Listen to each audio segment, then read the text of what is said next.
Hey, everybody. We're back from our holiday weekend. It's Tuesday, May 28th. You're listening to the Mo.news podcast. I'm Moshe Wanunu.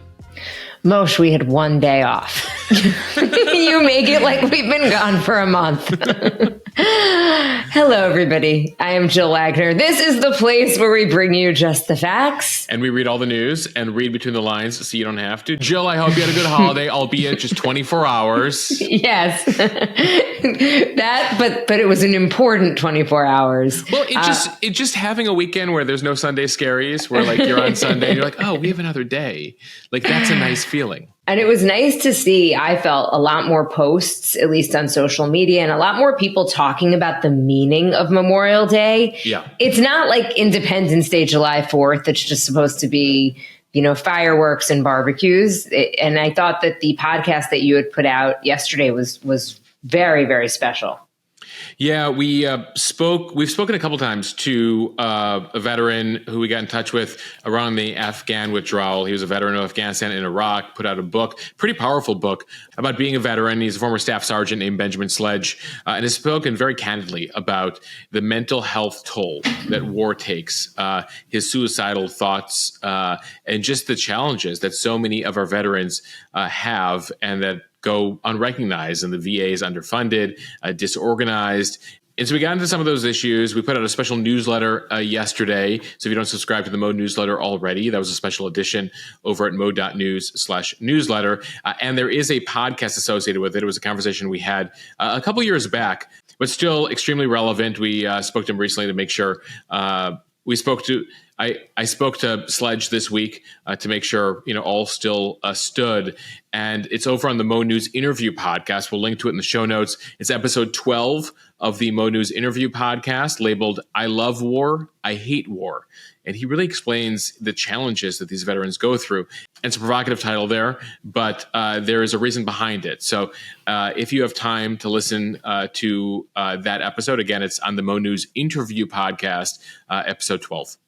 All right, let's get to some headlines here. Starting in the Middle East, a deadly Israeli strike on a tent camp in Rafah sparks outrage from world leaders, with the Israeli prime minister calling it a tragic mistake. In health news, an FDA panel recommends the approval of a blood test for colon cancer. Does that mean no more colonoscopies? Not so quick. We'll break it down for you. A potentially huge week for the Trump hush money trial. We're going to have closing arguments today, then jury instructions, and possibly even a verdict this week. If they can get there. Meanwhile, Donald Trump thought that maybe he could get some support from the Libertarian convention, but Moshe, let's just say they weren't feeling it. One of the more hostile crowds that he's faced, but we'll explain why his campaign is still happy that he went. Why the families of the Uvalde shooting victims are suing video game maker Activision and also the owner of Instagram, Meta. Remember the story we told you about Scarlett Johansson suing OpenAI over a voice for ChatGPT that she said sounded just like her? Well, records show it's not so simple. A philosophical question on this day after Memorial Day: when was America great? Apparently, your answer to that question depends on when you were born. Jill, this got a lot of attention on our Instagram premium account over the weekend. A lot of debate over there, and we'll bring you a bit of it today. Another poll: who is proud to be American by generation? The Kansas City Chiefs kicker, Harrison Butker, defending his controversial commencement speech. You haven't heard the last of him, Jill. And tennis great, Rafael Nadal gets knocked out in the first round of the French Open. Could this be it for Rafah? Plus, Moshe is on this day in history. Jill, a German theme to this day. We bring you the history of Volkswagen, and it is National Hamburger Day. Okay, now to the news. Israel is facing some new condemnation for strikes on the Palestinian city of Rafah this weekend that killed several dozen Palestinian civilians, including people who were displaced and living in tents that were engulfed by fire. The Israeli Defense Forces saying that they had targeted a Hamas compound and killed 2 terror commanders. They are now investigating how the adjacent encampment was hit. killing more than 40 people and injuring more than 200. The Israeli military said that the strike used precise munitions and was based on intelligence. It appears a fire quickly spread nearby. Hamas officials saying the strikes were carried out over the displaced persons tents near the UN headquarters northwest of Rafah, basically asserting that it took place in a safe zone. Two Israeli officials said the strike took place outside of that designated humanitarian zone that was supposed to offer safe refuge to residents that were told to evacuate. So Israel disputing the claim that this was in the safe zone. The military even producing a map showing what it said was the location of the strike in relation to the designated humanitarian area. The Israeli military says that it is seeking to root out Hamas leadership in Rafah. Earlier on Sunday, Hamas had used the area to launch 8 rockets toward Israel's densely populated central cities. Nearly 1 million people have fled Rafah since the Israeli military ordered an evacuation of the eastern part of the city 4 weeks ago. But many people are still in the city as they struggle to find other places to shelter. The strike was the latest in a series of recent attacks on Rafah, where hundreds of thousands of Palestinians are living. It followed an order by the International Court of Justice last week for Israel to stop operations that could lead to the complete or partial destruction of the city. Although the ruling was ambiguously worded, and some of the court's judges also said that Israel could still conduct some military operations in Rafah under the terms of their decision. Either way, the UN court has really no way to enforce its ruling. Yeah, that's the big challenge here for the ICJ is they put out a lot of rulings, but there's no enforcement mechanism. It's upon the countries to interpret them and abide by them based on their interpretation. In that ICJ ruling, Jill, the individual opinions of some of the judges did indicate here a lack of unanimous understanding over what exactly can and cannot take place in Rafah. Either way, that aside, the Israeli military saying that they regret any harm to the non-combatants during the war. They have launched an investigation to figure out what happened with this particular strike, saying that it was carried out based on intelligence information beforehand, that they say, the Israeli military says, that they took many steps, in their words, to reduce the chance of harming uninvolved civilians here using precise munitions, etc. So they have assigned now an independent military body to investigate the incidents. That said, really graphic images came out over the weekend, and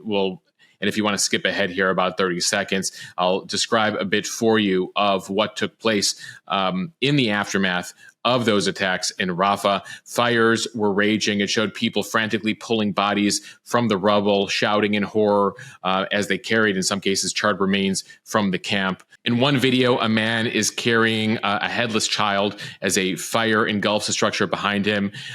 There was widespread international condemnation on Monday. France, which happens to be a close European ally of Israel, said it was outraged by the violence. President Emmanuel Macron of France saying the operations have to stop. There are no safe areas. I call for an immediate ceasefire. Qatar, key mediator between the Israelis and Hamas, said that the strike could complicate future ceasefire talks, though for now, Hamas has pulled out of those talks, as have the Israelis, as they have not been able to come to a compromise. The foreign policy chief for the EU condemned the strikes in the strongest terms. The U.S. putting out a statement saying that Israel must take every precaution possible to protect civilians. They're actively engaged with the IDF. They said that Israel has a right to go after Hamas, but they call the images devastating, and they're waiting for more details here. With all of that international condemnation here, the Israeli prime minister spoke out on Monday, calling what took place in Rafah a, quote, tragic accident, but gave no indication that the Israelis will curb the offensive there. There remains in Rafah the last few battalions of Hamas, as well as what the Israelis believe are the majority of the hostages being held in tunnels underground. The Israeli Prime Minister Netanyahu accusing Hamas of hiding among the general population, including adjacent to this camp, saying, quote, for us, every uninvolved civilian who is hurt is a tragedy. For Hamas, it's a strategy. That's the difference. So the big thing here, as we start a new week here, is we're approaching about 8 months into the war. And Israel appears to have lost the room, so to speak, even among some allies who agree with their overall objectives of taking out Hamas, bringing home the hostages, but feel that the escalating civilian toll here is becoming too much. So you're hearing these calls for immediate ceasefire and this pushback as the Israelis here attempt to take the biggest portion of Gaza left under Hamas control. And Moshe, I have seen tons of videos circulating on social media, some of which appears to show some type of secondary explosion. Not exactly clear what that is. So again, there is going to be an investigation. As time passes, I think we'll get a fuller picture of exactly what went wrong here. But clearly something did. And even the Israeli prime minister calling it a tragic mistake. Yeah, horrific images over the weekend, Jill. And, as we've seen throughout this war, it's the civilians who pay the price here. And we'll see in the coming days if this is a turning point in the war. Okay, switching now to some health news. A blood test to screen for colorectal cancer is one step closer to receiving approval from the U.S. FDA. An FDA advisory panel recommended that the full FDA approve what is called the Shield blood test on Thursday night. The panel found that it is safe and effective and that the benefits of use outweighed the potential risks. Guardant Health is the company that makes Shield, so they are seeking FDA pre-market approval for the test. It screens colorectal cancer among people aged 45 and older at average risk. Shield is not the first blood-based screening tool available for colorectal cancer, but it presents another option to screen for a type of cancer that has been affecting a large number of Americans at younger ages than before. Shield is already commercially available, but full FDA approval would broaden availability, and coverage is another screening option. The company says the blood test will help eliminate barriers linked to current screening methods like colonoscopies or stool-based tests, which can be time-consuming or difficult to complete. It says the blood test can be performed without any special preparation and as part of a standard doctor's visit. Moshe, as somebody who has a stomach issue and has had to prep for many colonoscopies, I can tell you that is very wonderful news. Right. It's a lot of prep, and that's a huge obstacle that prevents a lot of Americans from having them.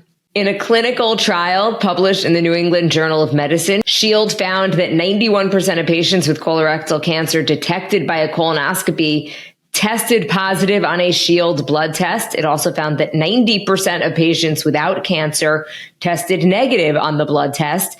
So the translation here is that despite the high overall sensitivity rate, the clinical trial data indicated that Shield could miss 1 in 10 people who do have precancerous lesions and about 1 in 1,000 with cancerous lesions.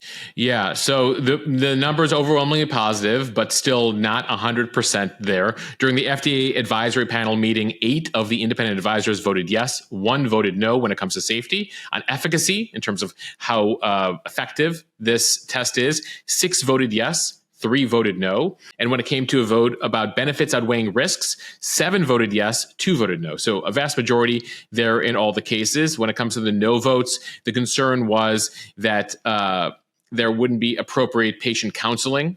There could be understanding that there could be also a misunderstanding of a negative test and concerns about packaging and labeling there.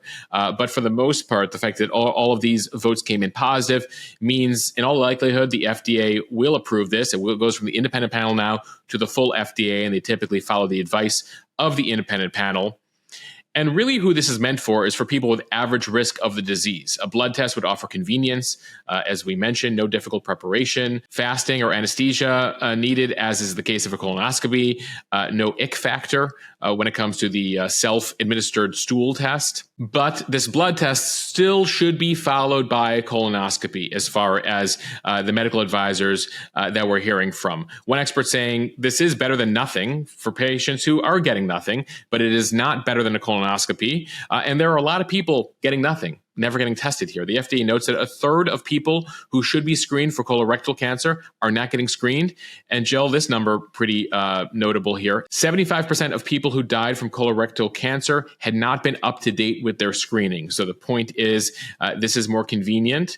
And this is just something to be an early indicator for folks who don't want to go through with the more complicated tests. So as I mentioned, this now goes to the full FDA. And just to give you a sense of where we are in terms of numbers here, in the US, about 150,000 people are diagnosed with colon or rectal cancers every year. About 53,000, 1/3, are expected to die this year. And while cancers overall in the US are going down, there has been a troubling increase when it comes to colon cancer in younger adults. Right now, colon cancer is currently the number 1 cause of death among men under 50 and the number 2 cause of death among women under 50. So this has been a huge focus. So hopefully this blood test can at least serve as an early indicator for folks who might not be getting those other exams. And just a little public service announcement from yours truly. Again, I mentioned that I have a stomach issue that requires me to get a colonoscopy about every 2 years or so. Now, until this blood test is widely available, and if you are due for your colonoscopy, I've been getting these colonoscopies for a long time, again, every 2 years. The prep has gotten dramatically easier. So if that is something that you are thinking about, like that you're dreading and you don't want to get a colonoscopy, they have pills now. It's a much easier process. It's not great. I'm drinking that fluid. Okay. Yeah. It isn't great. I'm not going to sugarcoat it, but it is better than it was. And it is certainly worth knowing that you're up to date on everything in terms of screening for your health. Jill, I'm getting my first one this summer. Both my grandparents had colon cancer. One died of colon cancer. So as somebody who's also a male in that bracket, right? I'm in my early 40s now, and it's getting younger and younger. My doctor was like, it's time. So You'll have keep some us first-hand posted. knowledge, and I'll keep you posted without too many details. We don't need a whole Katie Couric thing. But in case anyone's not familiar, Katie Couric really brought attention to this issue because her husband had passed away from colorectal cancer, and she got a colonoscopy live on TV. Correct. And it really changed the game. It brought so much attention to it.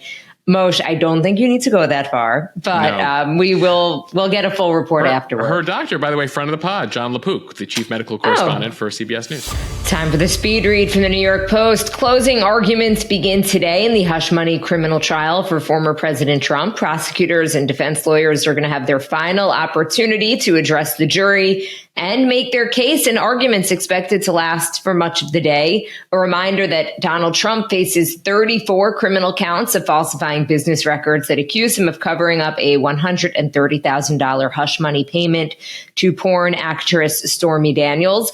Prosecutors argued that Trump knowingly disguised reimbursements to his then attorney Michael Cohen as a monthly retainer fee as a way to cover up the payments ahead of the 2016 election.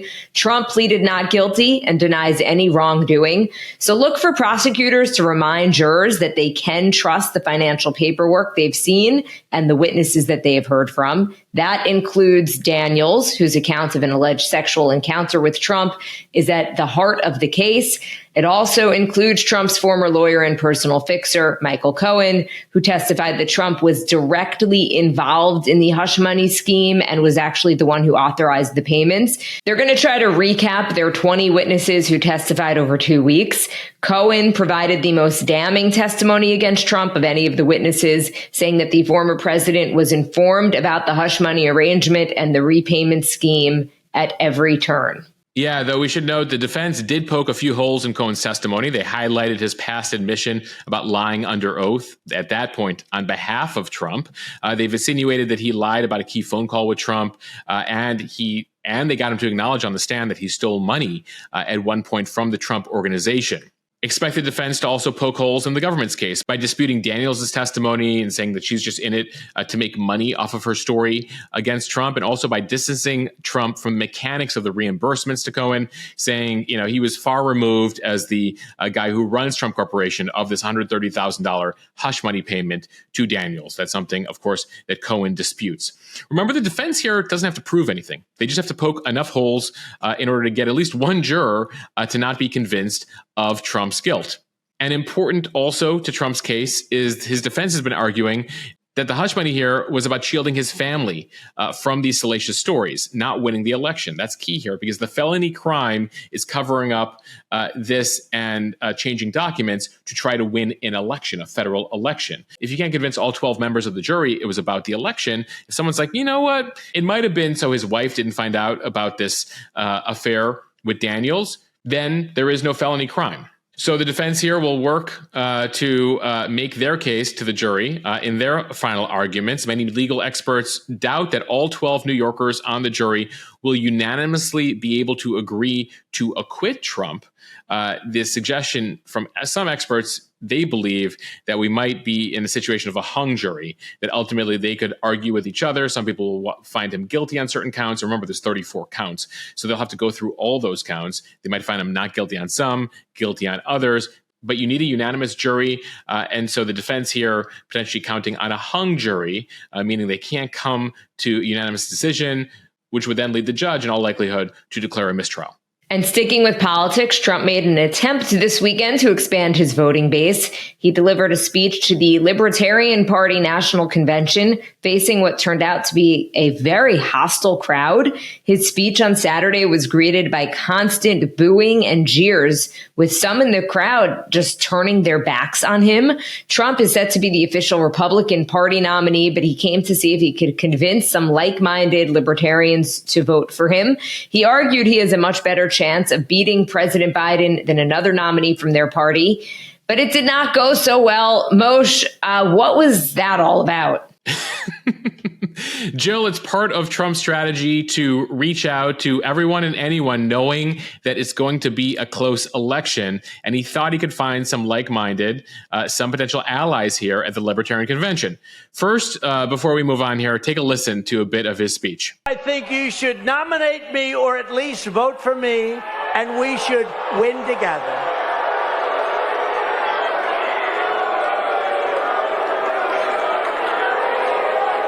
You heard those words. Nominate me or vote. Vote for me. Because the Libertarians want to vote for me, and most of them will. And it's very important. Jill, he tried his best to make his case, but a number of the Libertarians, the most vocal ones in the audience, did not want to hear it. You could hear shouts of liar, panderer, you crushed our rights, some of the Libertarians said. And that's a key thing here. You know, when it comes to Libertarians, Republicans see eye to eye with them when it comes to freedom and government. And in some cases, freedom from government. Some members have found common cause with Trump when it comes to his criticism of government bureaucracy, his criticism of regulation. But then you have some of Trump's policies, his embrace of tariffs, his vows to crack down on immigration, the expansion of national debt during his 4 years by several $1 trillion. And then there's a lot of lingering libertarian outrage at his handling of the pandemic. They're livid that some of the most severe lockdowns and mask mandates, remember, libertarians are all about freedom, happened on Trump's watch. So he got a bunch of boos from the audience. And then notably, Trump turned on the crowd. After those boos, Jill, he at one point says, "What's the purpose of your party getting 3%? He adds, in his own words, "You should nominate Trump for president only if you want to win." So his point to them is, you guys run every 4 years. You get like 1%, 2% of the vote. Like, go with a winner. So he started to get, after, trying to kowtow to them in the first 10 minutes of getting all those boos, he's sort of like, okay, your party is basically a joke. You should vote for me anyway. The Trump campaign says they have no issue with the result and some of the reaction that he got. He's trying to, in their words, expand his base, expand his voters, and he's willing to go into hostile situations. Remember, recently he addressed the Teamsters. The Teamsters for years have endorsed Democrats. But more and more, some of the members of the Teamsters are moving Republican. He also did a rally several days ago in the Bronx, in New York City, a very heavily Democratic area of Latinos, with a large Latino and Black population. But increasingly, you're seeing this divide within the parties, less about race and more about class. So in many cases, you see working class Black Americans, Latino Americans, Teamsters, potentially starting to move based on the polls towards his side. And so his campaign right now sees an opportunity there, even if it results in some of the reactions that he got when he spoke to the Libertarian Convention over the weekend. From the Associated Press, exactly 2 years after the Uvalde, Texas school massacre, families of victims filed multiple state lawsuits in California and Texas on Friday. The three targets of the lawsuit: Activision, which makes the popular video game Call of Duty; Daniel Defense, the manufacturer of the AR-15, which the teen gunman used in the shooting; and finally, Meta, the owner of Instagram. The wrongful death lawsuits come just 2 days after the same group of 19 families reached a $2 million settlement with the city of Uvalde over the May 2022 elementary school massacre. 19 students and 2 teachers were killed in that shooting. Friday's lawsuits claim that Instagram Activision, and Daniel Defense have been, quote, partnering in a scheme that preys upon insecure adolescent boys. The attorneys say they enabled and emboldened firearm manufacturers' efforts to expand the market for their weapons by granting unprecedented, direct, and 24/7 access to children. The lawsuits allege that the gunman on his 18th birthday purchased the AR-15 used in the shooting because, quote, he was targeted and cultivated online by Instagram, Activision, and Daniel Defense. It goes on to say this three-headed monster knowingly exposed him to the weapon, conditioned him to see it as a tool to solve his problems, and trained him to use it. As you mentioned, it comes just after that $2 million settlement with the city of Uvalde, which $2 million for the death of that many people saw as a low number. Uvalde, Texas says that effectively the city would be bankrupted if they had to pay out any more. So now they're going after some of these larger companies like Activision, Meta, Daniel Defense. According to the lawsuits, the gunman downloaded Call of Duty Modern Warfare in November of 2021. He had been playing previous versions of Call of Duty since he was 15 years old. Simultaneously, they argue, on Instagram, he was being courted through explicit, aggressive marketing, hundreds of images depicting the thrill of combat, and Daniel Defense, to market the AR-15, apparently, they argue, uses Instagram to talk about the use of its weapons. We did not get a reaction from Meta or Daniel Defense, but Activision responded here, expressing sympathy for the families and the communities impacted by the horrendous and heartbreaking shooting. But then they went on to say millions of people around the world enjoy video games without turning to horrific acts. Academic and scientific research continue to show there is no causal link between video games and gun violence. Jill, this has been a discussion that's been taking place probably going back to Columbine, the school shooting in Colorado in the late 90s. If you recall the initial coverage, it was about those two shooters playing video games. They ended up finding out there was no link to the video games at all. By the way, it also turned out not to be about bullying either. So sometimes the first narratives of these shootings end up getting turned on their head. But so sometimes the narratives of these shootings end up changing over time. So sometimes those initial narratives around the shootings change over time as more evidence comes to light. And so we'll see what happens here. But interesting, this sort of triangle they have isolated of the gun manufacturer, the video games, and social media. And so we'll continue to track this case. Now to a quick follow-up to a story that we told you last week from the Washington Post. While many may have heard an eerie resemblance between OpenAI ChatGPT's new chatbot voice and Scarlett Johansson's character from the movie Her, documents, recordings, casting directors, and the actress's agent all say that Johansson's character never came up during the recording process. In fact, the voice actress was hired in June to create OpenAI's new voice named Sky, months before OpenAI CEO Sam Altman contacted Johansson to potentially voice the part.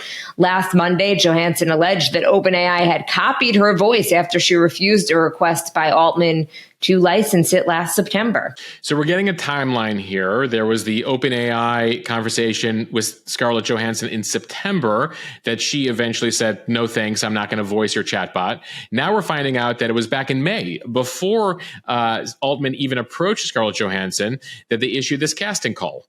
And the only request, based on the documents the Washington Post obtained here, was that the voices should sound between 25 and 45 years old, and they should be warm, engaging, and charismatic. As you mentioned, one of the people the Post spoke to here is the agent for the voice actress, who said that Johansson never came up. The movie Her never came up. And that was just about, again, being warm, engaging, and charismatic. Right now, they haven't released the name of the voice actress. Jill, I think we mentioned last week to some of us who listened to it, we didn't hear quite the resemblance that others heard here, but it appears OpenAI was trying to go above and beyond here to show that they really weren't trying to mimic her voice. Emphasis on her. And it is just so funny because you don't actually picture like an actress trying out for the role of the voice of OpenAI. Do you know what I mean? In my mind, it's a fake voice, but I guess, no, that's actually somebody. These are real people. I remember at CBS years ago, we did a story on the voice behind the New York City subway system and the voice behind the London Tube, Mind the Gap. And so, these are all real people. Sometimes their voice lives on, beyond them, beyond their life. But I'm sure at some point we'll be able to use AI to create fake AI voices. But I guess for now, again, for authenticity purposes, they're still looking for real people. James Earl Jones, this is CNN. James Earl Jones as an AI chatbot, I would take that very seriously, whatever he said. And excuse my impression. It was like the worst ever. That's why there's only one James Earl Jones. Yes, there's only one. Joe Earl Jones. Okay, also this from the Washington Post, as we hear a slogan about making America great again, it got the Post thinking, when do Americans think that America was great? A new analysis from the paper looked to get a sense of when Americans think that the good old days were, and it appears that they have found an answer, and it may surprise you. The analysis is based on YouGov polling of all age groups and generations of Americans, asking them which decade had the best and worst music, movies, economy, and so forth across 20 different measures. So they looked at the gap between each person's birth year and then their ideal decade. And it shows consistently that Americans feel nostalgia, not for a specific era, but for a specific age. It turns out that the good old days when America was great was whatever decade that you were 11 years old. It's so interesting. So then they break it down by category. And according to the poll, consistently, Americans said that the closest knit communities existed when you were ages 4 to 7. The happiest families, most moral society, and most reliable news reporting came in our early formative years, ages 8 through 11. The best economy, as well as the best radio, television, and movies, happened in our early teens, ages 12 through 15. And the best music and fashion when we were 16. Jill, what year was that for you? 1996, Moshe, the years that I peaked. Hello. This is all coming together. This all makes sense now. So yes, America had the closest knit communities in the years when we were 4 to 7, the happiest families ages 8 to 11, the best radio, TV, movies, music, fashion, again, 12 to 16. Jill, I turned 11 in 1993. So for me, it's all about the 1990s. I did hear from some people on our Instagram account who were like, I turned 11 the year of 9/11. So like, it doesn't quite work for me. But I'm like, but what do you think about that decade? That means it was the decade of the 2000s. They're like, oh, that totally works. So don't get too hung up on the year you turned 11. It's more about the decade you turned 11 in. Now, interestingly, so the age is what they found to be the most specific identifier here. And it's amazing to look at these charts. We put them up on the premium Instagram account over the weekend, where like without fail, you see each generation with a different color, and they all peak, in that decade that they were all teenagers in. Now, when they break it down by other categories, say race or political party, it is interesting, and this probably jives more. And this probably jives more with what you've heard in the past. White Americans, Republicans, twice as likely as black people or Democrats to point to the 1950s as the good old days. It really depends on whether you remember the 1950s, more for Leave It to Beaver and sock hops, and less for the Red Scare, Emmett Till, the resistance to school integration, etc. But again, it's less about race, gender, political ideology, and really more about your age here. And that's when it comes to the best. They also asked about the worst. When was the worst music? The worst economy? Jill, this won't surprise you, but almost without exception, every generation, when you ask about the worst of everything, the most common response is right now. I purposely didn't want to read ahead in our script because I wanted to hear what you were going to say. So you're like, so if you're born in the 80s, you had the most close knit community in the 80s and the best music in the 90s, and everyone's like, and then they're like, okay, every generation, what are the worst of everything? They're like, now is the worst everything. They asked about the economy, for instance. The most common answer for the worst economy in American history is today. By the way, that included asking about the Great Depression. And it turns out that next to the Great Depression, so Democrats, then they see an interesting political split. Democrats actually thought the current economy not as bad as the Great Depression. They're like, okay, Great Depression worst, second worst economy now. Interestingly, Republicans right now say that the economy is worse than the Great Depression when they were polled on this. And so they really dive into the data here. It's a fascinating kind of glimpse into American perceptions, especially political perceptions perceptions that basically everything sucks when the other party has the White House. Everything is much better when our party has the White House. And this specifically goes to the economy here. So I thought these numbers are very notable, but the best numbers are really interesting to look at. And, we have these fond memories, even our memory themselves from musical lyrics, etc., really speak to that period of time of, sort of late middle school, junior high into high school. Regardless of your experience in high school, it appears you still will remember that they were the best of times for many different categories. There is nobody who can convince me that 90s hip hop music was not the best era for hip hop music. Well, Gen Z is going to try, Jill, because they turned 11 much later than you. And Moshe, really quickly on this Memorial Day, another interesting poll from Morning Consult. And I should note this came out last year, but given the recent holiday, Scott Galloway had reposted this and I found it fascinating. It looks at the net share of each generation that says that they are proud to be living in the United States.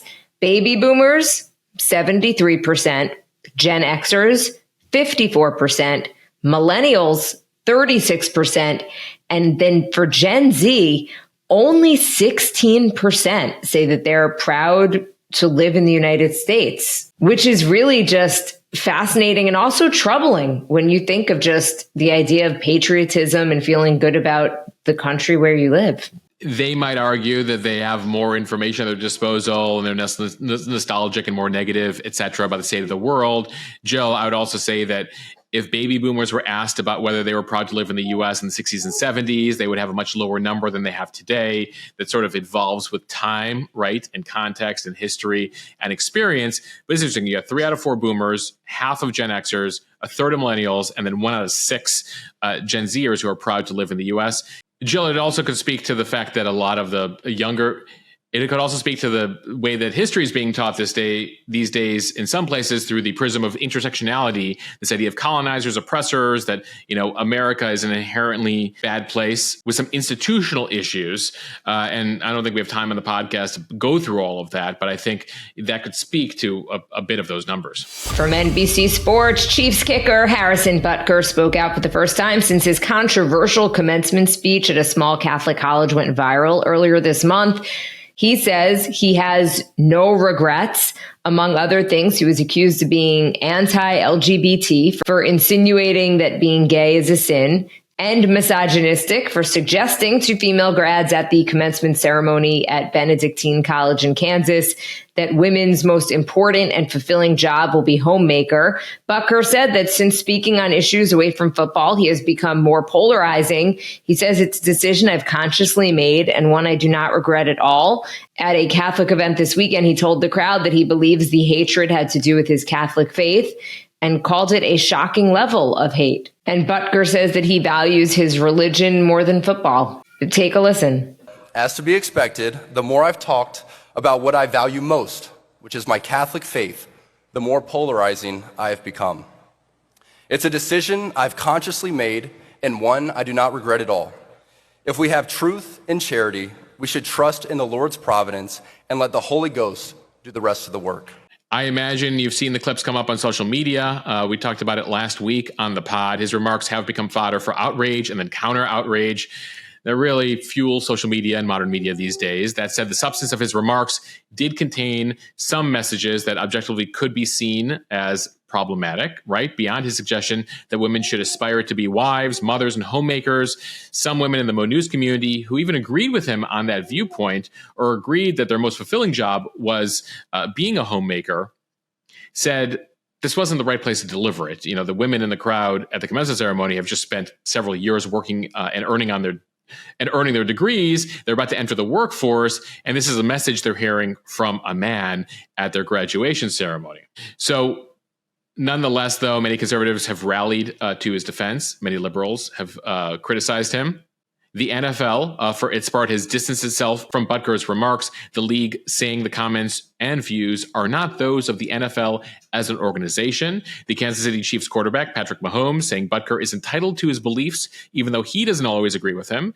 And then Chiefs tight end Travis Kelce said he cherishes Butker as a teammate, but then added, when it comes down to his views and what he said at the speech, those are his views. I can't say I agree with the majority of it or just about any of it outside of just him loving his family and his kids. And I don't think that I should judge him by his views, especially his religious views. That's just not who I am. Notably here, Butker, in his remarks, saying this was about his religion. Many people on our social media feed over the weekend saying it's not about him being Catholic. It's about, again, the context of his views and the way that he presented them. So, Jill, that's the latest in the Harrison Butker commencement gate situation. In commencement addresses, as in life, Moshe, know your audience. That's it. Well, that's what it comes down to. He's allowed to say whatever he wants. But as you said, should he be saying it to a group of people, including women who just spent 4 years working on getting a degree? And he was speaking to a small, very religious Catholic college, and he thought he knew his audience. Though notably, I think the statement that I point people to is a statement from the nuns who basically run the college, who were like, he went too far. So when the nuns there sort of condemned his remarks, I think Butker would have a hard time saying that they're criticizing him for his Catholic faith. Those nuns, they're just so liberal. They're so they just don't get days, it. The nuns, yeah. And finally, from ESPN, we may be close to officially saying goodbye to another tennis great. Rafael Nadal lost at the French Open for just the fourth time in 2 decades. In what could be the 14-time champion's final match at the tournament that he's been dominating for almost 2 decades. Nadal turns 38 next week and forced organizers to cancel a planned farewell ceremony after a surprise announcement recently that this year's tournament may not be his last in Paris. But with the loss over the weekend, Nadal admitted that there was a big chance, his words, that he was playing at the French Open for the final time and recent struggles with injuries and his fitness. So he was saying he's totally not going to retire. Now he's like, maybe I should retire after that loss. The tennis icon has ruled the French Open since winning the tournament on his debut back in 2005, almost 20 years ago. His record, 14 titles there, are unmatched in the history of the sport. But Nadal is currently unseeded after returning from injury, was handed a brutal first-round loss there against the German 4th seed, who became just the 3rd player ever to beat Nadal in 116 matches at the French Open. Nadal gave a very emotional on-court speech at Roland Garros there in Paris. He says he may return to play actually in Paris at the Olympics later this summer. But in the meantime, told the crowd, which included his children, I don't know if it's the last time I'll be here.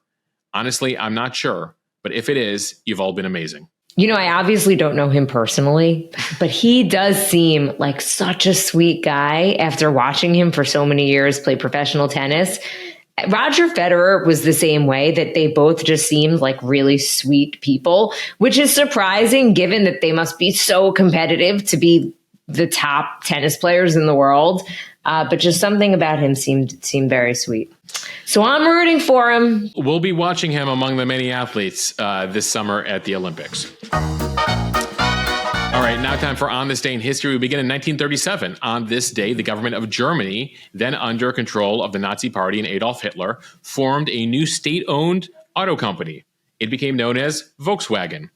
In addition to his very ambitious plan to build highways across Germany, his major project, one of Hitler's major projects, was to build a vehicle that could be affordable to the vast majority of Germans, then about $140 per car. So to provide the design for what he called the people's car, or Volkswagen, Hitler called in the automotive engineer Ferdinand Porsche. They designed what was called the Strength Through Joy car. That's the translation in English. It was displayed at the Berlin Motor Show in 1939, but then the war began. Volkswagen halted production for civilians, but the car, which we now call the Beetle, Jill, you could see them in use by the German military during World War II. In the aftermath of World War II, because of its affiliation with the Nazi regime, Volkswagen had a tough time selling its products around the world. Finally, in 1959, about a little more than a decade after the war ended, they brought in an ad agency to figure out a new way to sell their People's Wagon, their Strength Through Joy car. They would dub the car the Beetle because of its small size, and then sales would take off as they reframed the narrative and how people viewed this vehicle. Our little sports news on this day in history, 1957, the National League owners voted unanimously to allow the New York Giants and the Brooklyn Dodgers to move to San Francisco and LA, becoming the San Francisco Giants and the LA Dodgers. Jill, I recently went to the New York Transportation Museum and found out the origin of the name the Dodgers, which I never bothered to Google before. The Brooklyn Dodgers were called the Brooklyn Dodgers because there were a lot of trolleys that ran through Brooklyn in the 1800s, early 1900s, and people in Brooklyn would have to dodge the trolleys, hence the name the Dodgers. My father, a huge Brooklyn Dodgers fan, specifically a Sandy Koufax fan. He has bricks from old Ebbets Field framed in our house, so I'm quite familiar. So you've known the Dodgers. So you got a steady diet of Dodgers trivia, I imagine, throughout your whole life, Jill. I did, but I didn't know how they were named. There you go. All right, we end here with a bit of pop culture history. On this day in 1969, turning 55 years old today, Sweet Caroline by Neil Diamond. Jill, a piece of trivia. Written for and inspired by a young Caroline Kennedy. Jill, I'll note that Sweet Caroline, a favorite of my wife's grandmother, Elaine. I guess we can call her my grandmother-in-law. So she specially requested it at our wedding, a rendition of Sweet Caroline. So we all danced to it together. And a belated happy birthday to Elaine, who just turned 89 last week. Happy birthday, Elaine. And finally, in movie news, turning 25 years old today, Notting Hill, starring Julia Roberts and Hugh Grant. An easy watch, a favorite movie of mine, but I think one of the more unrealistic of the rom-coms. But Jill, it came out in the 90s, which means favorite decade, best movies. Of course. As far as we're concerned. Everyone, I'll close with this. Today's National Hamburger Day. I think there's some deals across the country, so check it out where you are. A fun fact, hamburger gets its name from the German city of Hamburg. So I guess we should officially pronounce it Hamburger. You could do that, Mosh. Tell me how it goes for you. All right, everybody. Thank you for listening to the Mo News podcast. If you like what you hear, share this with your friends. It will help us grow. Listen to the podcast as you eat a hamburger today.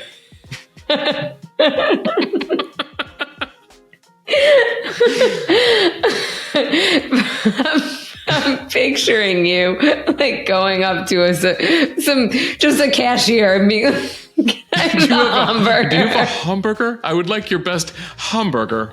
You're in New York, man. What are you doing? He's like, step aside. All right, everybody. Thank you for listening. We appreciate it. By the way, if you're not into hamburgers, it's also National Brisket Day. I don't know how they both coincide on May 28th, but it's National Brisket Day, National Hamburger Day. And there you have it, folks. We have a new Mo News interview pod out today with the drug czar. It's an in-depth look at the state of the fentanyl crisis, opioids, etc., marijuana legalization, psilocybin, and magic mushrooms. I think you guys will find it fascinating. That's over on the Mo News interview pod. Bye, everybody. Later. Whoa!